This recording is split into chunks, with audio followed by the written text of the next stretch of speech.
కొద్దిగా తగ్గింది. ఇంటి నిండా నీళ్ళే చేతన.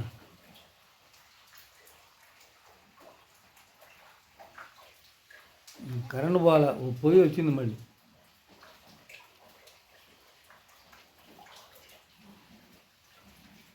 పంచలోకి ఏడకు కూడా వచ్చింది. అదే లోనకి కిచెన్లోకి వస్తే ఏం కాదులే కానీ మళ్ళీ ఈడవాడు.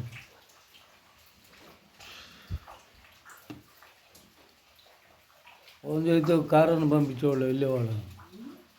అదే నీ ఇంట్లోకి నీళ్ళు వస్తే ఫోన్ చేయమన్నాడు కదా, వస్తే కారు పంపించేవాళ్ళు. ఏడంది ఎత్తు భవనాల్లో మరి అందరూ